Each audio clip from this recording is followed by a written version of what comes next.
Chào bạn, có hội viên nêu ra một chủ đề khá thú vị nhưng hơi nhạy cảm. Liệu Việt Nam có văn hóa cowboy không? Văn hóa cowboy xuất phát từ lịch sử Tây tiến của Mỹ và Việt Nam cũng có lịch sử Nam tiến khai phá. Vậy, liệu Việt Nam có văn hóa tương tự với các yếu tố như tự do, mạo hiểm và độc lập không?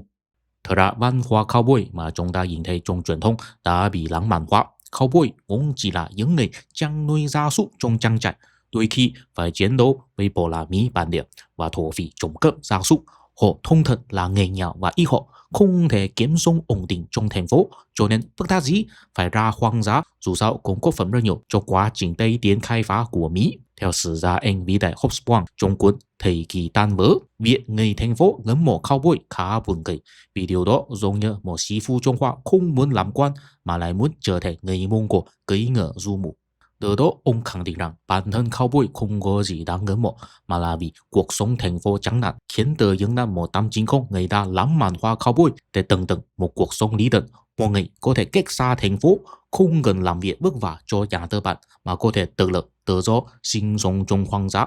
Theo mình, điều đó cũng tương tự hiện nay khi có nhiều người Việt Nam và người Trung Quốc lãng mạn hóa cuộc sống nông thôn vì chẳng làm với việc làm nhân công giá rẻ trong thành phố. Tuy nhiên, có sự khác biệt là việc lãng mạn hóa cowboy của phương Tây mang màu sắc chủ nhà cá nhân rõ rệt, còn việc lãng mạn hóa nông thôn của phương Đông thì không. Điều đó cho thấy sự quyến luyến cuộc sống tập thể ấm áp của truyền thông nhiều hơn. Theo Hobsbawm, việc lãng mạn hóa cowboy trở thành hiện tượng văn hóa toàn cầu là một kết quả của việc nước Mỹ muốn tuyên truyền chủ nhà cá nhân làm đẹp chủ nhà tư bản đối đầu với giá trị tập thể của chủ nhà cộng sản.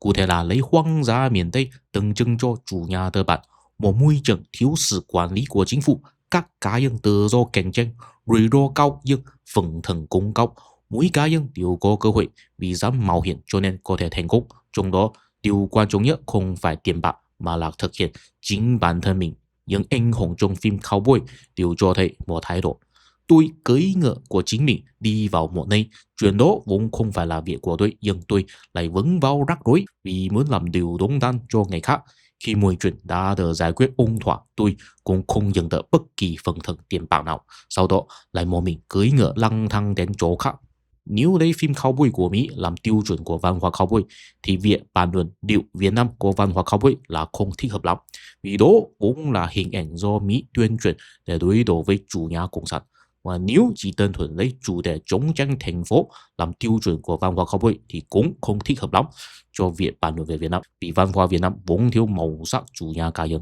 Và nếu đơn giản hơn nữa, chỉ lấy hoàn cảnh khai phá làm tiêu chuẩn của văn hóa cowboy thì điều đó là thích hợp cho việc bàn luận về Việt Nam, vì Việt Nam cũng có lịch sử Nam tiến khai phá.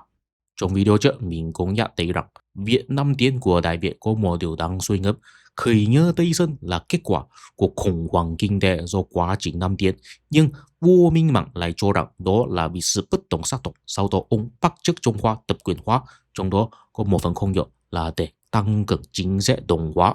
Cái mình thấy đó có vẻ trả lời không đúng vào câu hỏi, tức là dùng chính sách văn hóa để giải quyết một vấn đề kinh tế. Cũng vì vậy, giảm bớt nguyên khí khai phá của người Việt, cùng việc khai phá của cowboy Mỹ thì khác, tức là không quan tâm nhiều đến sự khác biệt sắc tộc mà tập trung cạnh tranh kinh tế với chủ nhà cá nhân, và đó cũng là cách làm phổ biến của phương Tây. Tiếp theo, mình xin trình bày rằng Việt Nam đang đứng trước ngã ba lựa chọn: hoặc quay trọng việc khai phá kinh tế nhiều hơn, điều đó đòi hỏi phải tiếp nhận chủ nhà cá nhân, hoặc quay trọng việc duy trì ổn định nhiều hơn, điều đó cần phải học theo Trung Hoa để phát triển văn hóa thi cử.